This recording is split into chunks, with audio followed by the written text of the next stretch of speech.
Hey, what's going on, everybody? Welcome back to another episode of PMP's Den of Antiquities. Today, we're here to talk about Ahsoka Episode 4, and there's a lot to unpack with this episode. So if you guys haven't seen it yet, or don't want any spoilers or anything like that, definitely go check that out and then come back to the video. First things first, I really like how this show is really playing heavy into that choices are a big theme of this show. Whether they're right, whether they're wrong, whether they're in the middle, they all have consequences and different paths. And you can kind of see that at the very beginning with Ahsoka and Sabine when they're sitting outside of the ship and they're talking about maybe having to destroy the map and losing Ezra forever, and whether Sabine can do that. And Ahsoka is kind of weary about whether she can make that choice or not. And we even get Ahsoka at the beginning, I can't remember if it was episode 1 or 2, where she was talking about leaving the Jedi Order and whether it was the right choice and what consequences those had. And I think it was with Hera, she was like, yeah, even the right choices can have wrong consequences or bad consequences. So, and I think you can also see that with Baylan and Shin and the choices that they make, and even Morgan Elsbeth, who's trying to find Thrawn. You know, there's choices literally in every aspect of the show that can kind of make or break the paths that they're all trying to go on. So I like that idea. And also, can we take a second to appreciate Baylan? Like, I love that scene where he's sitting with Morgan and she kind of almost teasing him or like all speaking down to him. She's like, is that a note of fear I sense in your voice?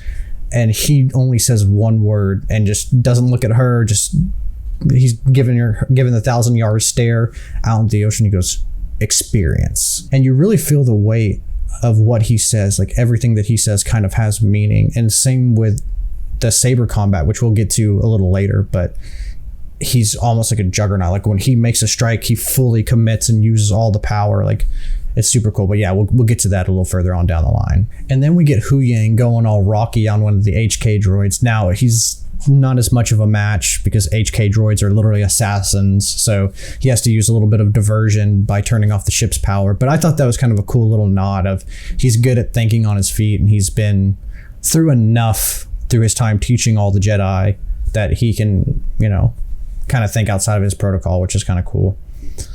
Then we get the heroes running off into the forest and basically meeting up with Shin and Marok. And I thought that was so funny that Huyang takes the second to be like, hey, maybe you guys should stick together. Like, you work better as a team. And instantly when they start fighting, Sabine and Shin break off and start sprinting in the opposite direction, leaving Ahsoka. I don't know, I thought that was kind of funny that they put so much emphasis on that, and they were just like, nope. Kind of reminded me, honestly, of Anakin from Attack of the Clones when Obi-Wan's like, oh, we'll take Dooku together. And he's like, screw it, I'm going to fight him now. And then gets absolutely wrecked. So in this fight, I thought it was really cool. I like how they're panning between the different fighters. Like, you get scenes with Marok and Ahsoka, you get scenes with Sabine and Shin, and it kind of is going back and forth, almost like in Revenge of the Sith when Palpatine and Yoda fight, and then Anakin and Obi-Wan are fighting on Mustafar, different locations. It's kind of cool. Okay, so I'm going to talk about these fights individually, even though they're kind of coinciding together. The fight between Ahsoka and Marok was super cool.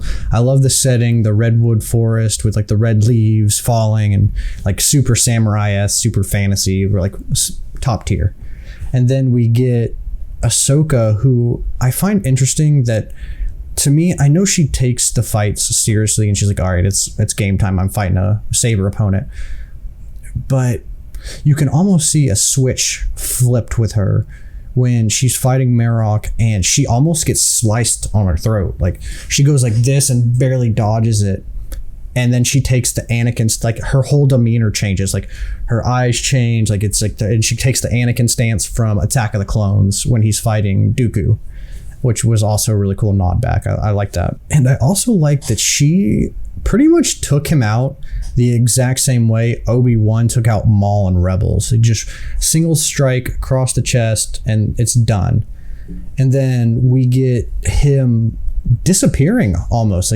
we get this green kind of like mist, which I'm guessing is Night Sister magic. If you guys haven't seen it or don't remember, in Clone Wars, Mother Talzin like puts Night Sister magic into Savage, who is Darth Maul's brother, and when Palpatine goes to Mandalore to fight Maul and Savage, and he kills Savage, spoilers, sorry if you haven't seen it, but the same kind of like mist and ooze comes out of Savage, and he like shrinks back down to who he normally was. Now, Night Sisters, as we see in like Fallen Order and even in the Clone Wars show, they can like resurrect people and bring back zombies and all that fun stuff. But maybe Marok was one of those. Like maybe he was just a Night Sister zombie or like a Night Brother zombie. So a lot of interesting theories on that. He ended up, it was funny though, because my buddy JT doesn't like the Inquisitors because they just don't really do anything. Like he says they look cool, but they don't really achieve anything or get anything done. And it was funny because when we were watching it on my buddy Strike's channel, he goes, "Oh, Marok's doing something. Marok's like," he's like actually like holding his own against Ahsoka. And like the second after he said that, Marok got sliced, and we were all like, it was a serious moment, but we were all dying laughing because that was so funny. After that, Ahsoka runs off to go fight Baylan, and Shin and Sabine are left on a one-on-one duel. Now, this fight was pretty cool. You can definitely tell that Shin is the more experienced fighter. She's pushing Sabine back. But I like when she tries to like fake use the Force, or I guess she tries to use the Force, but Shin doesn't realize that she's not Force sensitive. And Shin goes, "That won't work on me. Like you don't have any power." And she pulls the Mando move with the wrist rockets and blasts her. I was like, man, that was good. That was a Sabine move, so that was really cool.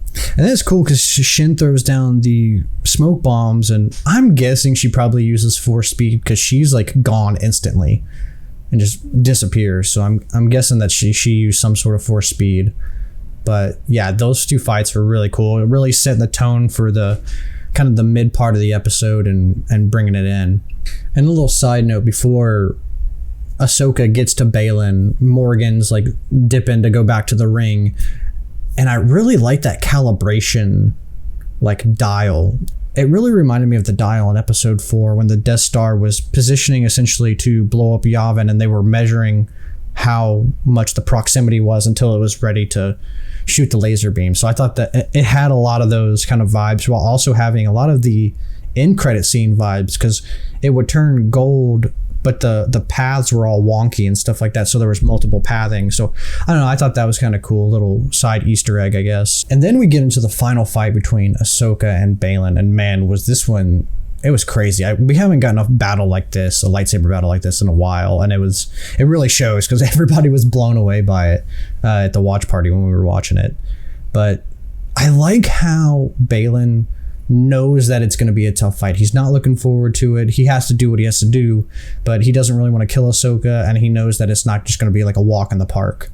So he starts with mind games, which I thought that was a very interesting tactic. You know, when two people are at the top of their game and the combat's kind of on equal footing, like the only other alternative is to really either surprise your opponent with a different move or kind of get in their mind and throw them off balance, which is what he tries to do with mentioning Anakin and how she abandoned him. And I'm really interested to see Baylan's backstory, because like I don't know how he knows all this information. Like maybe he was at the temple when Order 66 happened, maybe he wasn't, just heard it through the grapevine. I don't know what through his connections, but maybe he heard it from Thrawn, honestly, because Thrawn was one of the only, at least in I think the comics, Thrawn was one of the only ones outside of like the initial unit that knew Vader was Anakin, because nobody knew that except like I think Tarkin knew, Palpatine, Obi-Wan, Yoda.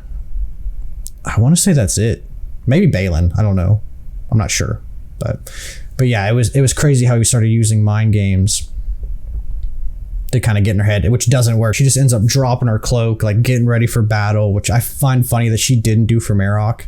She was like, "Oh, I'll be able to dice this guy. Like, I'm not going to get all battle ready just for you." And it was, I don't know, it was epic. And then we really get to see how far Ahsoka's come with saber combat. Like, they're constantly changing stances throughout the whole fight, changing up the fighting styles. She's bouncing off the walls and putting legs up and doing spins and flips and kicks to try to kind of pull a maneuver on Balin, and Balin's just countering everything, man. He's giving it all he's got. He ends up throwing like rocks at her and she's slicing them, which is very, to me, if you guys remember the Old Republic cinematics, there was a lot of kind of fight choreography that resembled that when she's at the very end and she's trying to stop the saber with her hand. I thought that was really cool, and that's exactly how it happens in, I believe it was the second Knights of the Old Republic when she's fighting Mulgus. But yeah, a lot of Old Republic vibes, which was cool. Balin continues to show how much of a juggernaut he is. He literally grabs Ahsoka with one hand and like force throws her across the little stone circle thing that they're fighting on. And I was like, holy crap, man. But even then, you know, even with him being a juggernaut, Ahsoka is not backing down an inch. She's giving it everything she's got, and she ends up grabbing the map, which is hot, which I guess that's hot because when we see it put down by Morgan Elsbeth, we see a green flame pop up, which I'm guessing is also Night Sister magic and heating up the map. Like, I'm not really sure how that works, but Ahsoka ends up burning her hand, which basically is game over for her because she's pretty much on even footing with Balin until she hurts her hand and she's got to dodge everything one-handed, and he's literally a juggernaut. His strength is just beating her down, pushing her off the edge, like close to the edge, until we see Shin come back. And I thought this was interesting that we kind of get to see like a glimpse of dark side Ahsoka, because her face changes to very aggressive. She force grabs her and throws her against the rock and like slams her against the rock. I was like, holy crap, man, that's pretty intense, especially for Ahsoka, who's a very charismatic and optimistic character. Like, I feel like she tapped into the dark side a little bit there, got that dark side energy. And then she gets thrown off the edge, and that's it. We don't know what happens to her. We don't know if she's alive or dead. We just know that she gets thrown off the map, and then Balin switches gears yet again and goes back to the manipulation. He mind reads Sabine's thoughts. We learned that her family ended up dying in the siege of Mandalore that we saw on Mando, and Ahsoka had something to do with it, whether she didn't let her go to save her family or whether she didn't believe that the Empire was going to destroy Mandalore. There's something there that hasn't been said yet, and I'm sure they'll explore it maybe in the next couple episodes of how Ahsoka could have done something different. And just the way, like, again, with the choices and the weight that's happening with these choices, she doesn't want to give him the map, but at the same time, she doesn't want to give up the chance to find Ezra, and then she ends up giving him the map, which we were all like, in the watch party, we were like, oh crap, like, I can't believe she did that. But it makes sense, because if she didn't, she probably would have died, because Balin would have just sliced her, or Shin would have force choked her like she did, and not released like Balin said if she hadn't. But I thought it was cool that Balin also kept his word. At first I thought he was the one that was force choking her, and I was like, oh man, he's about to go full dark side. But it's Shin. Shin's the one that goes kind of full dark side almost. And I like how he's like, I'm a man of my word, unlike your master. And I was like, oh man, that's like, he just keeps delivering these one-liners that are just awesome. And I also want to talk a little bit about Hera. We get her in the live action Ghost, which is super cool. Looks great. Kind of like a squad of X-Wing pilots. We have Carson Teva, which you guys know from Mando season 1, 2, and 3. He's the New Republic officer that talks to Cara Dune. He goes to the Mando covert in season 3 and talks to all the Mandos and stuff like that. He's the older guy with the beard.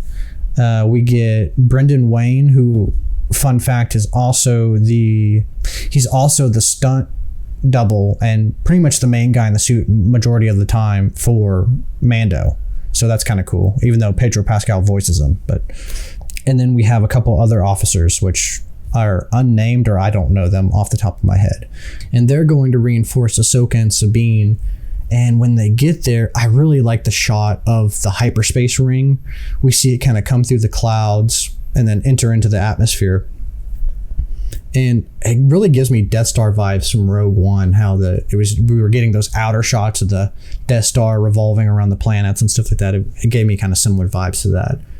But then it goes into hyperspace and we get like almost like a hyperspace discharge, which totally messes with all the ships. Some of the X-Wings crash into each other. They all go spiraling, almost like in Episode 9 when Palpatine's zapping the entire fleet with the lightning. It kind of gives the same kind of malfunctioning as that, but everybody kind of levels out and ends up being okay, besides the 2 X-Wing pilots that obviously blew up.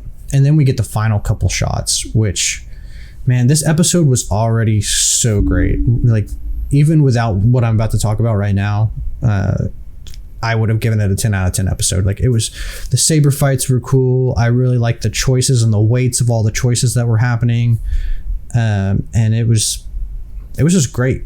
But we get the last final scene, and we get the ocean, and it kind of fades into like a sparkly blue, like very ethereal kind of scene where Ahsoka is lying in the world between worlds, and she gets up all confused, and she kind of feels like she knows where this place is because she's been there before in Rebels. And then she hears, "Hey, Snips," and she goes, "Master?" And we get Hayden Christensen back as Anakin. Like, we were losing our minds. I'm going to post a picture right now of us and our reactions. It's a still shot of our reactions. Go check out Strike's channel if you want to go see our live reactions. But I mean, all of us were melting on the stream, and we just couldn't believe it. We're all super big prequel fans. We all love Hayden. We all love Obi-Wan. And to see him back in live action and really looking almost exactly, you can tell he's a little older, but he looks pretty spot on to how he looked in Revenge of the Sith. Like, Hayden has aged very well. So I don't think they did a lot of CG. They just, I would say, put a lot of makeup, maybe did a little bit of de-aging on the wrinkles, and it looked great. I'm really curious about next episode because there's so many questions I have. For those who don't know, the world between worlds is essentially like this dimension in time where they can see it's not explained very well in Rebels, but basically you can see the events play out through time. So events that are happening now, events that have happened in the past, events that are happening in the future, and you kind of get through these like little mirrors essentially, and see. And Ahsoka ends up dying in Rebels at the hands of Darth Vader, Anakin, and Ezra grabs her and pulls her through one of the portals, so she's basically brought back to life through one of the, it's super convoluted and crazy. I recommend going and watching the episodes either on YouTube or Disney Plus about the world between worlds, because it does get a little confusing, and maybe we'll get a little bit more light shed on that. But what I thought was interesting is so we get Hayden back as Anakin, but Anakin's not a Force ghost. Like, he doesn't have the same blue. He's not transparent or anything. Like, he looks like he's in the flesh. You know, you get Qui-Gon at the end of the Obi-Wan Kenobi show, and he is clearly a Force ghost. Like, there's blue. He's not in the, like, he's dematerialized from this world. So I'm curious to see what we get with Anakin, because we see Anakin, he smiles, and then it fades to black, and then it plays Darth Vader's music. Is this a trick? Is something happening to deceive, possibly? Or is it Dave Filoni trying to deceive the viewers and thinking that something's bad's going to happen, even though it's not? I know that some people have argued that it could be the sun, which, if you go to the Mortis arc in Clone Wars, definitely go type that into YouTube or watch it on, like I said, watch it on Disney Plus. But it's a 3-episode arc where Obi-Wan, Anakin, and Ahsoka go almost somewhere similar to the world between worlds. It's happening, but it's not happening. And there's I wouldn't say like a dyad in the Force, but it's like a family in the Force. There's the father, there's the daughter, and there's the son. Now, the son is the dark side, the daughter is the light, and the father is the balance in between them, trying to keep them together. And in that arc, Ahsoka ends up actually dying. She gets corrupted by the son, and the daughter ends up giving her life to Ahsoka so Ahsoka can live again. So I'm guessing that's how she got into the world between worlds, because my guess is that everywhere Ahsoka goes, there's a bird in that arc called the Morai that the daughter has. and everybody thinks that the Morai is a manifestation of the daughter, because every time Ahsoka's around or something happened or her presence is felt, like the Morai is seen flying overhead or perched. You can see it in Mando season 2 in her arc when she's walking and there's a Morai sitting in the background. At the end of the Clone Wars, you get Vader coming up, seeing the lightsaber that Ahsoka left behind after all the Clone Wars debacle happened. And igniting it, remembering Ahsoka, and then he sees the Morai flying over top. So I think there's definitely something at play there. I don't know if Ahsoka's like, I don't know if demigod's the right word, but like definitely imbued with something of godly abilities. You know, in Rebels, she comes back almost like Gandalf does in Lord of the Rings, where she's like, everybody coined her Ahsoka the White because it's Gandalf the White. But I know I'm not a huge Lord of the Rings fan, so I'm kind of flying by the seat of my pants here. But when Gandalf fights the Balrog, he like essentially almost like goes through time and space and dimensions fighting this freaking thing, and then makes his way back on the 12th day or the 9th day, I can't remember, when in the end when they're fighting Sauron and everything. And Ahsoka kind of does the same thing. She has like the staff with the hood, and I'm wondering if this is going to lead into where we saw in Rebels at the end, because we got that scene at the beginning of the season, but it wasn't the same. It was altered a little bit. She wasn't wearing white. She was in her brown cloak like she usually is in her armor. So I don't know. There's a lot of questions that aren't solved. We don't know. We don't know whether Anakin's good, whether maybe that's where he's stuck. Maybe when you're a Jedi and you materialize into the living force, the cosmic force, maybe that's where you go. Maybe that's how you become, I just had a thought. Maybe that's how you become a Force ghost. Like you can you can see these times. So for instance, like when Obi-Wan appears in front of Luke in Empire Strikes Back, and he's like, Luke, you must go to Dagobah, and he see, like, what if that's Obi-Wan tapping in between, like he sees that time in the world between worlds, and through the Force he can like materialize himself as a Force ghost, and that's how Force ghosts happen. Who knows? That might be a crazy idea that just caught me off guard while kind of talking about this with you guys. But there's so many options. I'm super excited. I'm like hyped for next week, and like at the same time super terrified for next week, because we just saw like a 2-second snippet of Hayden as Anakin, and we were all losing it in chat. So if we get a whole episode with him, or even half of an episode, like next episode is directed by Dave Filoni, I think it's going to be a real tearjerker. But let me know what you guys think in the comment section down below. I'm always curious to hear what you have to say, and I love theorizing with you guys, so let me know. Also, if you want to come and hang out at the round table, we do one every Saturday at 7 p.m. Central Standard Time, where I get a bunch of my friends from the Star Wars community. We hop on and kind of talk and give our theories on what happened for each episode. So come hang out there, and if you don't want to comment, and just comment your theories there and